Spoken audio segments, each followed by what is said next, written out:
Okay, good evening, everybody, and welcome again to ELTea Time MENA, which is our coffee break style advancing learning podcast series, where for each episode, I'm joined by an educator, a guest who's from here in MENA, the Middle East and North Africa region.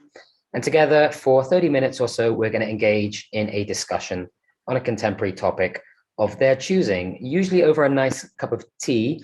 I know it's a little bit late in the evening across MENA. I do have tea, actually. Nabeeha, do you have any tea or a drink of choice? No, I have water. Just water. Do you Just drink tea? water. Do you like tea? I don't prefer tea that much in the evening time, probably because the caffeine then doesn't let me have a good sleep. Yeah. What's your So I favorite don't tea? Do enjoy you have it. a favorite tea? It's kind of milk tea with cardamom. I Ah, really yeah, like that's it. very popular in MENA. Yeah, Yeah, tea with yeah, cardamom. yeah. Okay, so as you can see, today I am joined by Nabeeha Tahir, and she is an instructor, a teacher trainer. She's a lesson plan developer and research writer. She has been in education for multiple years, teaching the English language and IELTS as well, Yes. mostly to undergraduate and graduate bilingual learners from various cultural backgrounds. She's got a broad experience in teacher education, second language acquisition, curriculum implementation, lesson planning, content-based instruction, resource development and implementation, among loads of things. So she's got a lot of experience in ELT and education. And a lot of that is based in Saudi Arabia. So she's coming to us with experience in Saudi, which is great. And she's got strong expertise and hands-on experience of digital tools and software, as well as teacher training and mentoring and tutoring as well. So she's got a lot of experience that we can hopefully draw on today and get lots of good ideas. I can see people commenting in the chat box. Dr. Nasser has his tea with organic honey. Oh, Lipton. Yeah, that's very common. Awesome. I actually have a fruit tea because it is in the evening. I like fruit tea in the evening. So a very warm welcome to you, Nabeeha, to the ELT Time podcast this evening. How are you doing this evening? You okay? Yeah, I'm good. Thank you, Mr. Nathan, for inviting me to your ELT Time podcast. It's quite a welcoming kind of introduction that you gave about me. And thank you for providing me an opportunity to talk about my recently designed first, in fact, the course for teachers. Yeah, perfect. Okay, so let me introduce the topic. So most people would have seen the advert that we put out, and it had a slightly vague title. I called it Back to the Future Classroom, a little bit of a play on the movie, if anybody's a fan of the movie. So the topic today is about these challenges that are going to inevitably arise from this transition back to the physical classroom and back to face-to-face teaching.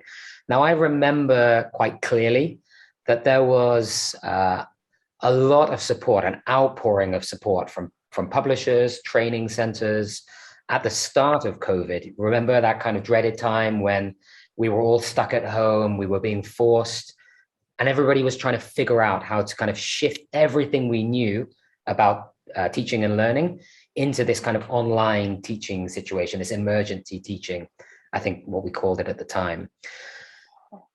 And a lot of people were quite successful in that. Lots of teachers learned a lot of things during that process. But I know that a lot of people were also looking forward to getting back into the classroom, getting back into face-to-face teaching, spending time actually with their students. But I feel like that transition, the other way around, has been less supported.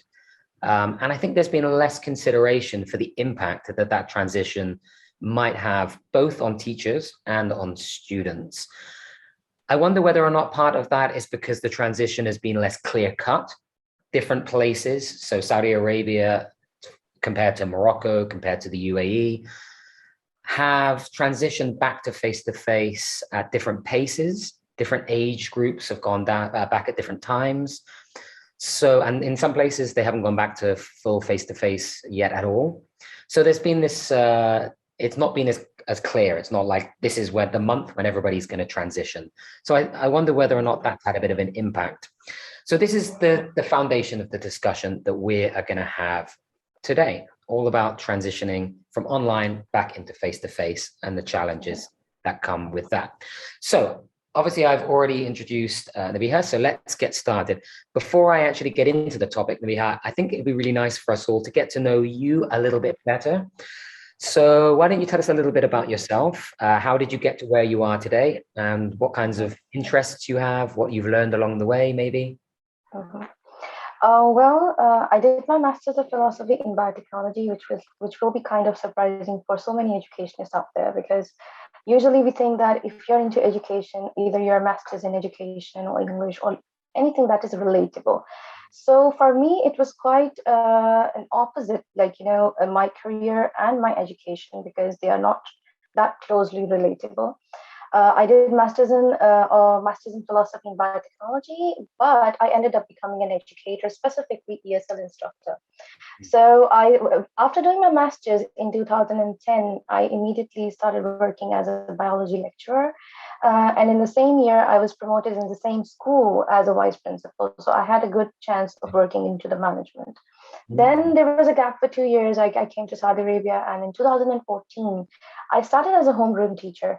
Now, here's something very important which I want to say to everyone, that if you're passionate about something, or you have a desire of something and you work hard on that, because I really liked learning about English language. I really wanted to do majors in English when I was doing my baccalaureate in my college. But at that time, because back in my home country, it's specifically more commonly, it is more thought about parents that if you study science, you end up having a good job, a good salary, and good income, and all that. So it was an art subject, English is basically, but I really liked it anyway. So when I came here, I started working in Saudi Arabia as a homeroom teacher for grade 6. But after that, I learned about CELTA, and I did CELTA from British Council. And that's when I started working at Princess Nora University. Basically, there's an English Language Institute at Nora University where I started working. From there, the journey, it was kind of a door that was open to me, which was never open before. And I thought that I had so many skills. It's not only that you can only teach English as an ESL instructor. Yes, there's so many things. You can work on resource development. You can work on professional development. You can work on being an IELTS. Like I ended up becoming an IELTS instructor. So this journey was going on, and I was upgrading myself into this field when I joined TeacherGen as a lead teacher trainer, which was something which I was really looking forward to, because I really wanted so many ideas I had in my mind. And when I used to meet some of my other friends who were working at school, and they used to be struggling with so many things, like how to implement this and I had so many ideas. So that was when I thought that, okay, if I know something, if I'm aware about something, why shouldn't I help other teachers about that, to improve their classes, their sessions, their teaching strategies, which will help the students' outcome and performance. So that was what led to becoming a teacher trainer. And then like in the same institute, TeacherGen, Isra, my director, she offered me to become a course developer, because she thought that you have a lot of content when you talk about, and when I designed a few things for her, so she was quite impressed with that. So this is how my journey was. I started doing biotechnology, and I wanted to be a scientist, and I ended up becoming an educator. So this journey is quite interesting, and so many people are like, wow, what is it's quite different. When I apply for jobs, I was even rejected for the reason that I don't have a degree in education. But when you have a dedication for something, you can end up becoming that. There's no way that you will not be successful. Yeah, it's such an interesting to listen to the path that you've taken, and that it is slightly alternative. I can kind of relate to it a little bit. My background originally wasn't in education either.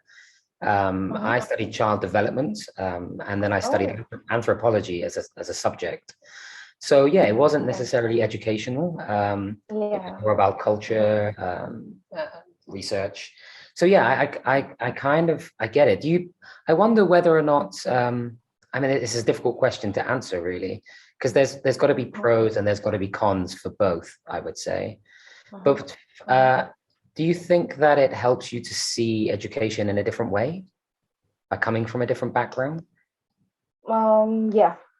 It gives you Because different. I'm coming from a background, it's not only, I think so, my country. There are many countries in the world who are following that traditional pattern, Mm, and sometimes teachers are themselves so overwhelmed and exhausted that you are, as a teacher, I felt that you are exerting certain vibes, the positive and the negative.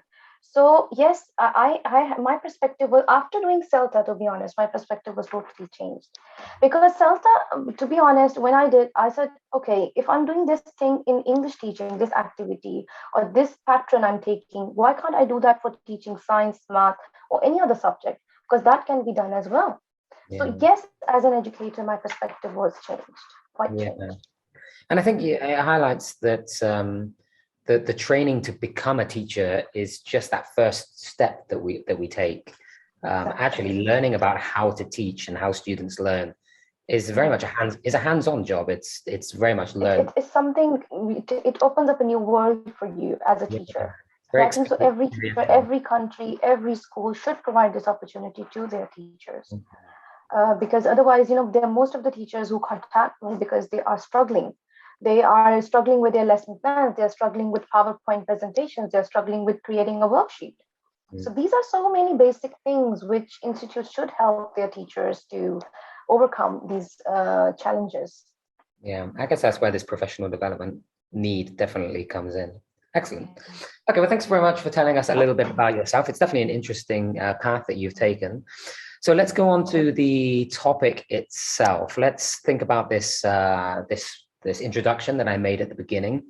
This transition from online or maybe hybrid that a lot of people were kind of Yeah. getting into back into the face-to-face classroom. For you, what kinds of challenges are there? And maybe a little bit about why was this an area of interest for you? Well, I believe that the entire process of teaching and learning and kind of acquiring was changed or was shifted from March 2020, because no one had ever thought that suddenly the next day you are going to be studying in front of a screen or a digital media. You will Mm, be learning and you will be teaching. But my topic of interest, why? Because from my surroundings or from the people I see around me, like my friends who have kids, who have kids who started their school when it was COVID. So that was when, because this topic from online to on campus, tackling the challenges of transition, it basically encounters every group, like from grade 1 to grade 10. But this topic, when I was designing specifically, it was for kindergarten learners who started their school for the first time in COVID. yeah. So imagine when a child is about to explore the education system, about to explore the world of learning, and suddenly the world for the child is only a laptop screen, sitting in their own room with their mom beside them in front of a screen, and they're just seeing letters. And for if I was a child, I would be like, what's going on? Because how would I learn? What is this all about? So Mm, basically, as an educationist, I believe that kindergarten stage is the most important stage, because they are so naive, they are so innocent, they are into the new thing, new world. But suddenly, if you feel that if they feel that the actual classroom setting is not there, so what kind of social and emotional devastating situation is that for them? So this was the reason why I designed this course for the teachers. Because initially, when I was going through the research papers for this course, I saw so many an analysts saying that, because they interviewed parents, and parents were quite upset and discouraged with this idea of online teaching. Why? Because I read an interview of a mom from UK. Her son was the first time he started school, and he was always distracted from because of his toys, and he never wanted to sit and do work, because he doesn't know what the actual classroom is. He doesn't know how to comprehend with instructions. He doesn't know what the teacher is telling on the screen, because it's just a screen, like they watch TV and they watch cartoons. So that was when I thought that, okay, so this is a situation which is quite overwhelming for the parents. Now it is overwhelming. This situation is overwhelming for the teachers. This has shifted to the teachers. Why? Because of post pandemic, but for 2 years, imagine a child is learning online. And Yeah. suddenly, and on and off, they were going to school. But according to research, 40 million learners, kindergarten learners globally, had never been to school. Mm. 40 million. Can you imagine? They never went to school in this pandemic situation. Either they were homeschooled by the parents, or they were doing online, which was not an actual classroom or actual school environment for them. And parents were so upset because the students or the learners were not developing social and emotional skills. They were lacking in that. They were lacking in interaction. The mother I'm talking about, her interview was that my child went back to that me stage, that I want this, I am this, it's only me, because they have no interaction. They don't know how to share. They don't know how to cooperate. They don't know how to collaborate.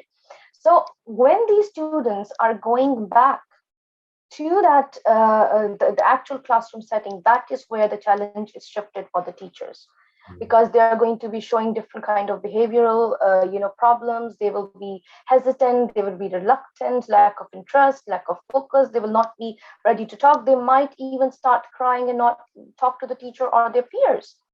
So this was when I thought that, okay, now this is a situation where I should be supporting teachers by telling them different, kind of activities, different interaction, how they can, design their lesson plan. Because most of the teachers believe that for kindergartners, too many activities are something to keep them busy. No, that is wrong. Because sometimes too many activities, they're not able to process. Their brain is so innocent, and although they're very active, but they have to process, they have to absorb.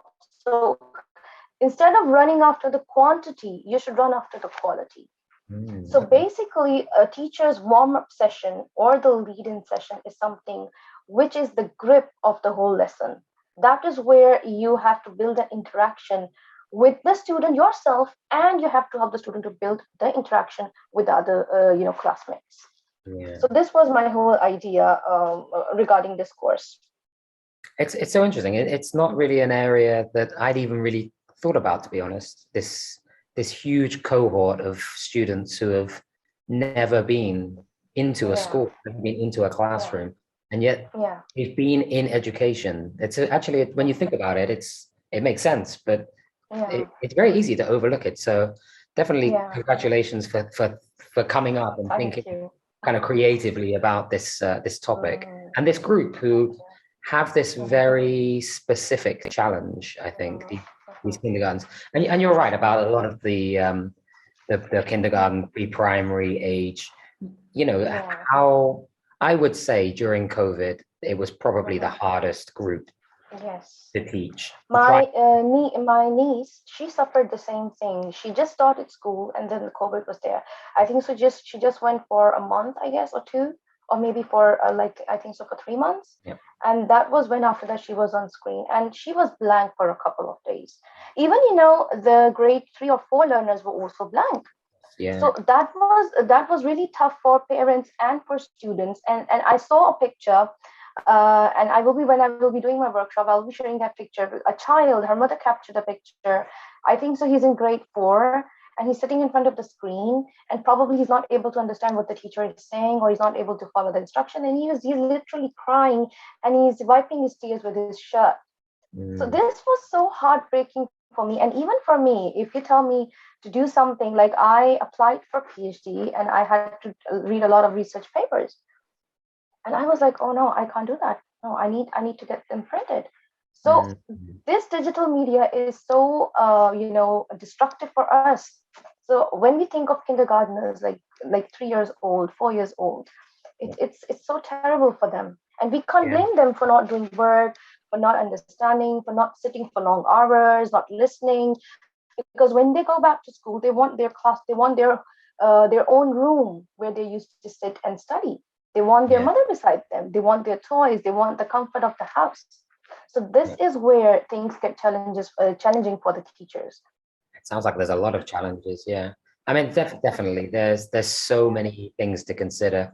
The one that you mentioned about yeah, changing that mindset. It's part of the developmental stages, moving away from yeah, that you're the center of the earth type of mentality. yeah, You're actually part of a group.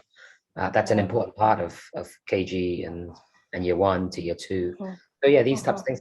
And like you say, the routines, how do you develop those routines in an online setting? So, okay, so you've told us a little bit about the kind of background, the ideas.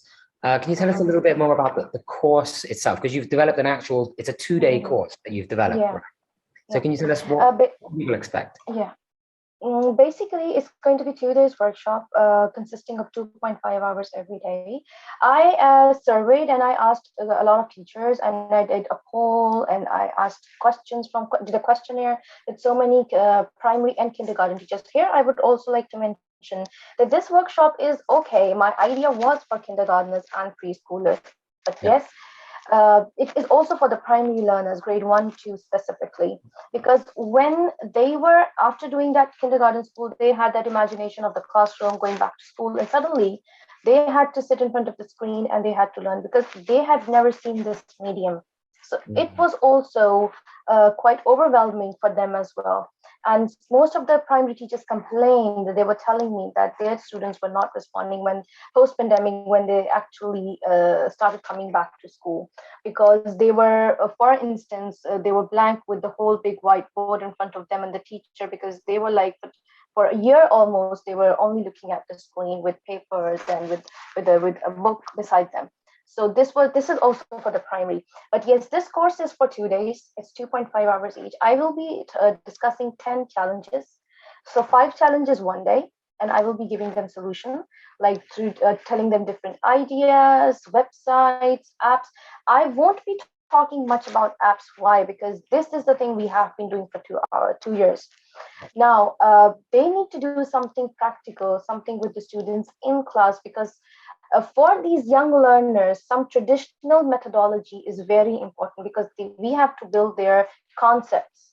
We have to, like, they are into digital. They might surprise their teacher with so many digital, technology. They might press a button and surprise the teacher. Wow, I know this. And they might be aware with so many, digital things, but they might be lacking with academic skills. So the teacher has to develop the academic skills. So for that, I will be telling them the in class, the paper activity, the hands on, because um, it's kind of a scientific phenomena that your fingers have certain receptors. So when you write with them, the brain processes it and it saves in your memory for long years, long time. So if a child is pressing the button or even typing, it's not going to help them. So they have to use their fingers to process the receptors in the brain to understand what they are learning, Like to comprehend, to digest the concept, right? So this is what I'm going to tell them. And 10 problems, 5 one day with the solution, 5 next day with their solutions. So this is my idea. And what technique, what strategy they should use to support the child in overcoming the anxiety, the social barrier, lack of attention, how teachers can lead the learners from easier to challenging activity, effective warm-up sessions, layout of the lesson plan, because as I mentioned, too many activities are not healthy, because they are just, you're counting the numbers, but you're not getting an outcome. And how they can keep their learners from, how they can take their learners from group work to individual work, because the student has to be independent now as well. Because this was also one of the main factors in COVID, that they became so dependent. Because I had 2 of my friends, and they told me that their one of their child was in I think so KG2. It's kind of a learning system back in Pakistan, and the other one was in States, and her daughter was in grade 2, and they both slept during the class, so the mother has to do the whole work.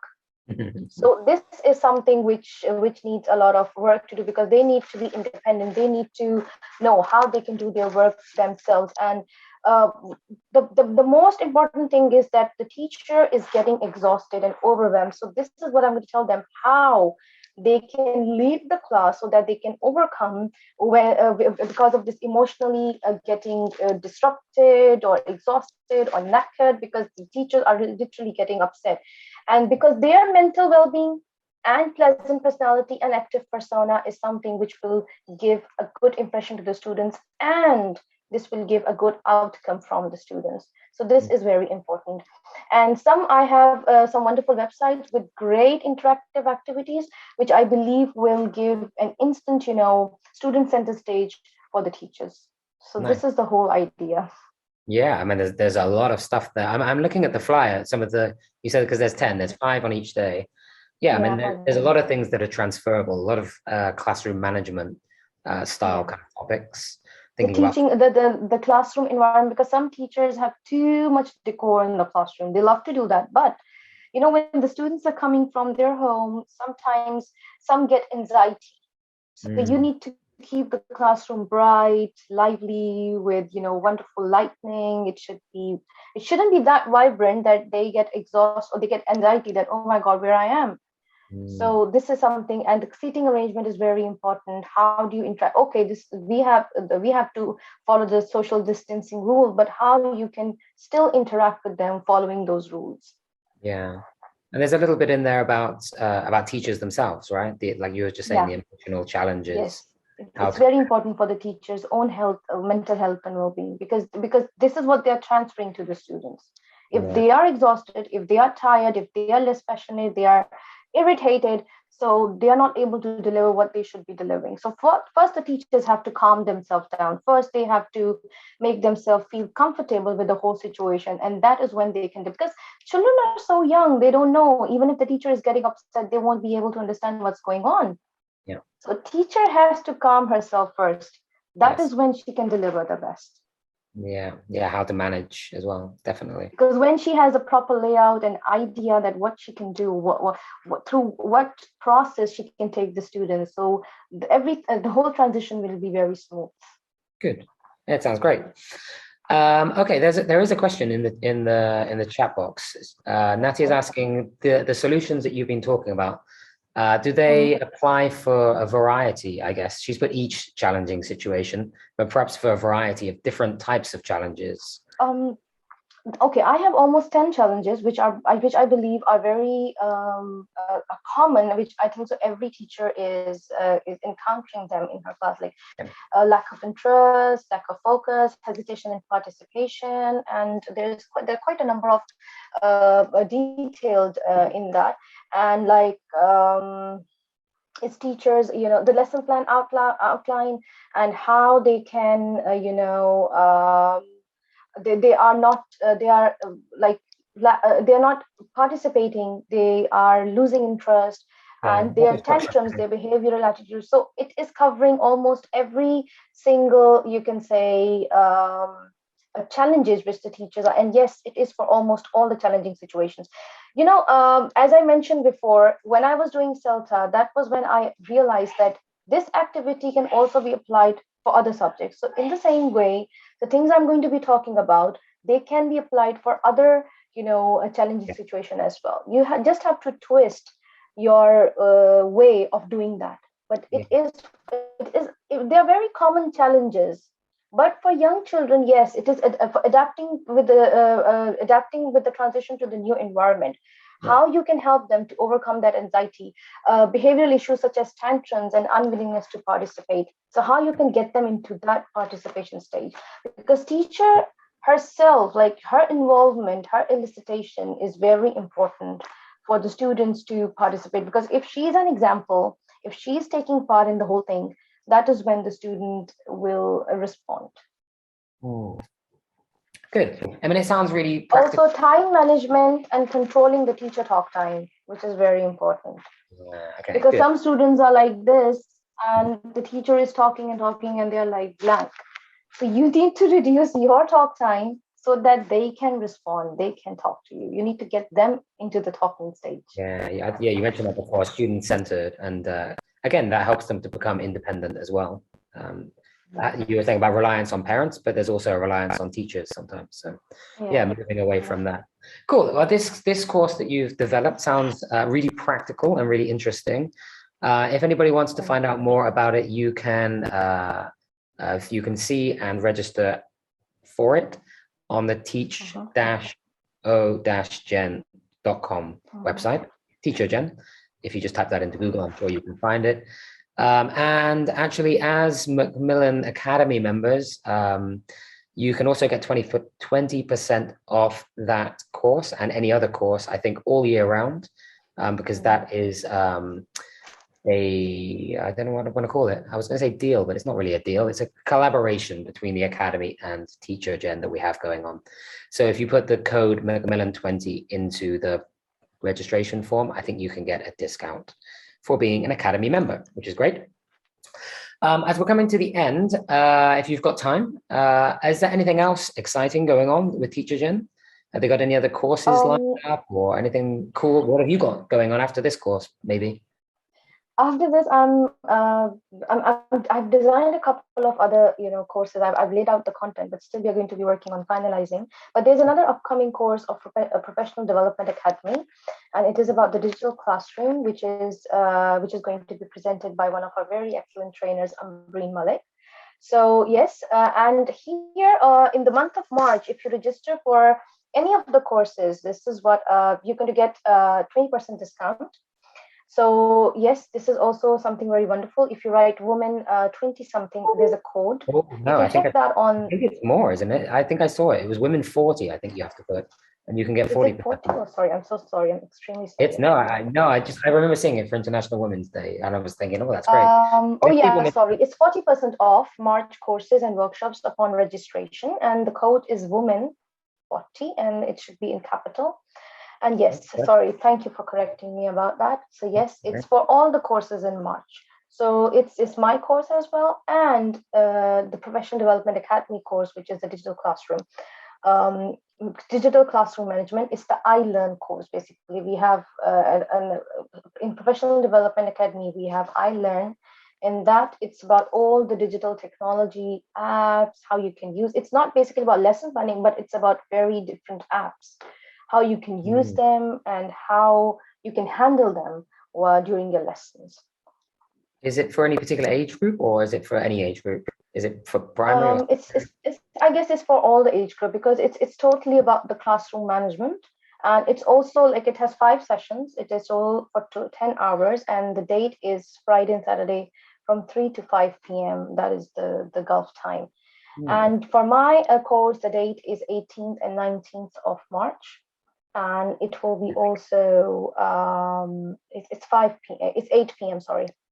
Okay, so it's next weekend in the evening. Okay, perfect, excellent. Yeah, exactly. Awesome. It's going to be 9:30 to 12 p.m. Sorry, 9:30 a.m. to 12 p.m. So it's in the morning. Okay, perfect. Yeah, sorry, it's in the morning. Yeah, that's fine. No worries. Okay, so our topic was Back to the Future classrooms, about transitioning from online back to face-to-face. Any last tips you'd like to share with us for any teacher? It doesn't necessarily need to be KG teachers, but maybe just one really good tip that you would give to teachers about supporting transitions. Okay, first of all, the only tip I always give to not only teachers, to everyone, that you shouldn't stop believing in yourself when you know that you can do something. But yes, always never hesitate to learn and take guidance from someone who is more experienced, because sometimes you feel that you're going the right way, but probably you're going the wrong way. So you should always take help, take guidance, not even guidance. You can even take a suggestion from your fellow colleagues, and this is something which helps you to learn. So first of all, believe in yourself. So second thing is that you should interact with other fellow colleagues to learn, because someone might be more aware of the thing than you. So you shouldn't stop yourself from learning, or like be stubborn in the fact, because I have seen teachers who are like reluctant in asking the fellow colleagues, because they might feel that I might feel humiliated, or I might feel that I will be mocked. No. So we need to get out of this mindset. So this is so far what I've seen with teachers. So we need to understand that helping each other is when you all get successful together. Yeah. I think I wrote something a couple of days ago, very, very similar on LinkedIn. Find an experienced teacher who's prepared to not officially mentor you, but guide you, and someone that you trust and feel comfortable asking questions to. I think it's important to have someone that you know Very who, important, very who important. can guide you. Yeah, absolutely. Yeah. Well, you might become that person. Also, be open to Yeah, guiding others if you're more very experienced. true. I know some of the people that join ELT Time join a lot of like the webinars, the professional development activities that we do. So I'd actually be interested to know whether or not you share those ideas with others, whether you've grown in Yeah. confidence to tell other people what you learn. I wonder whether that does have a knock-on effect. We think about professional development transferring to students, but actually it's Yeah. teacher to teacher as well. So Teachers, very important, very I would be important. really And you interested. should be always give time to yourself. Yeah, Don't overburden yourself, don't overexhaust yourself. You should always give time to yourself. And also there's another very important thing I would like to say to all the teachers. After every day when you sit down in the evening, when you have some time, you should take out time for yourself. You have to sit down and think about your lessons, the whole day, that the lessons that you gave. yeah, So what was the problem, where you can improve, how you can do that in a much better way? Because sometimes you are the best self, you can say, you self-evaluator. No one can evaluate you the better than you can yourself. So yeah, because this is how it happens that when you sit down in the evening, you can even try that, and any teacher can try that.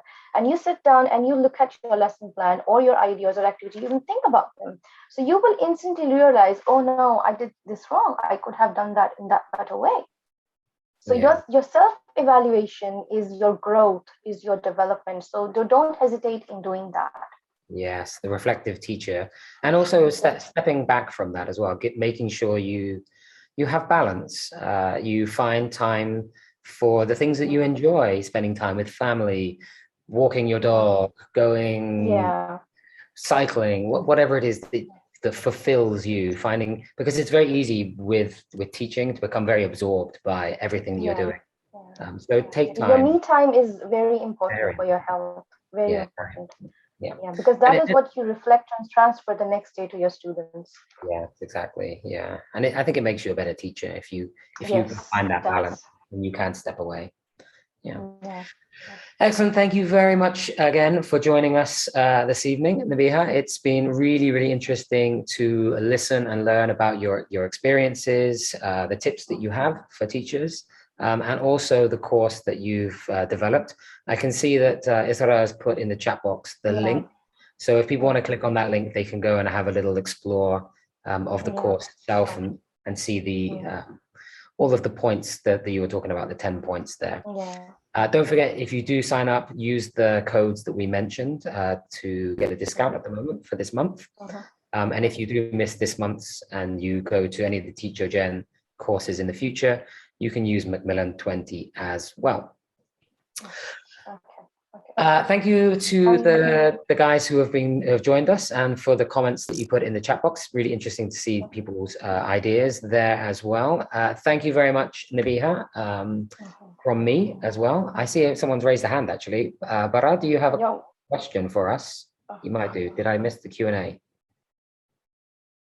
Somebody raised Yeah, a if hand. there are any questions, yeah, if there's something they want to ask, they're more than welcome to.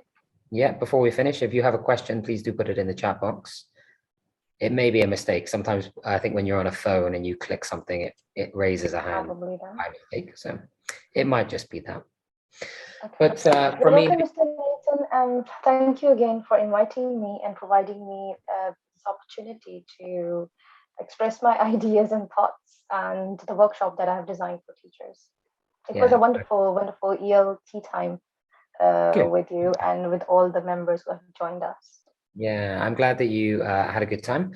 And I hope that everybody else enjoyed the discussion as well. Please do go and check out, obviously, the other episodes on the website, the MENA PD Academy website. I will upload this one as well. And I will put the links to Teacher Gen on the website as well. So you can just link through from there if you wish. For now, though, from Nabeeha and myself, we wish you and your students all the very best. And we hope you have a great rest of your Friday evening. Thanks once again. A wonderful weekend for everyone. Yeah, have a wonderful weekend yourself, Nabeeha. Take care, everybody. See you next time. Bye.